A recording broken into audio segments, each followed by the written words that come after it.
মরহুমের রূহের মাগফিরাত কামনা করছি। আল্লাহ তাআলার কাছে আমরা দোয়া কামনা করছি।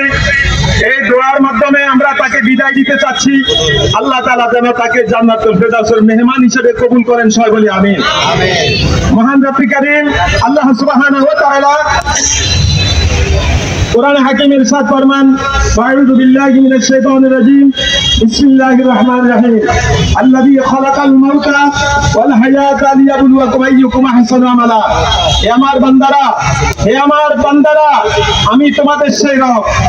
আমার পরিচয় তোমাদেরকে আমি জানাচ্ছি, আমার পরিচয় তোমাদেরকে জানান দিচ্ছি। সেই রব আমি, যে রব তোমাদের মৃত্যুকে সৃষ্টি করেছি, যে রব তোমাদের হায়াতকে সৃষ্টি করেছি।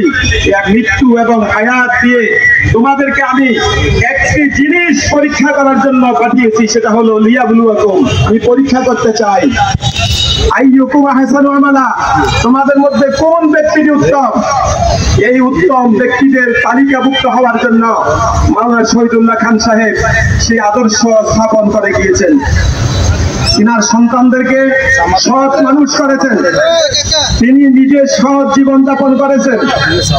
5 ওয়াক্ত নামাজ কখনো কাজা করেন নাই, তিনি তাহাজ্জুদ গুজার ছিলেন। আমার জানা, আমি একান্তভাবে তার কাছ থেকে জানি অনেক গোপনীয় কথা ওনার আমার অন্তরে জানা আছে। অনেকে তাকে ব্যথা দিয়েছেন, কষ্ট দিয়েছেন, কারো কাছে ব্যথার কথা বলেন নাই। আর তিনি একটি জিনিস করেছেন, কাউকে ব্যথা দেন নাই, কারো অন্তরে ব্যথা দেয় এমন কোনো কথা বলেন নাই। সকলকে হাসি মুখে জবাব দিয়েছেন। যে খারাপ ভাষায় কথা বলেছে তাকেও হাসি মুখে জবাব দিয়েছেন, যে ভালোভাবে কথা বলেছেন তাকেও ভালোভাবে কথার জবাব দিয়েছেন। রাসূল কারীম সাল্লাল্লাহু আলাইহি ওয়াসাল্লামের ইরশাদ ফরমান, আমরা ইনশাআল্লাহ একুরেট 11টায় দাঁড়িয়ে যাব।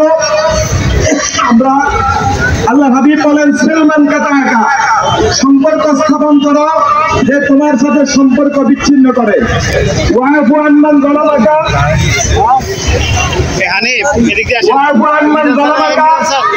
ক্ষমা করে দাও যে তোমার প্রতি জুলুম করে। দয়া করো তার প্রতি যে তোমার প্রতি দুর্ব্যবহার করে। 3টি আদর্শের কারণে বিশ্বনবী মুহাম্মদুর রাসূলুল্লাহ সাল্লাল্লাহু আলাইহি ওয়াসাল্লাম এই আল্লাহ তাআলা মহামানবে রূপান্তরিত করেছেন। তার শানে আল্লাহ তাআলা নাযিল করেছেন, ইন্নাকা লাআলা খুলুকিন আযীম। যে নবী, আপনাকে আমি খুলুকে আযীম দিয়েছি, মহা চরিত্র দিয়েছি, মহা আদর্শ দিয়েছি। যে আদর্শ থেকে আমাদেরকে কিছু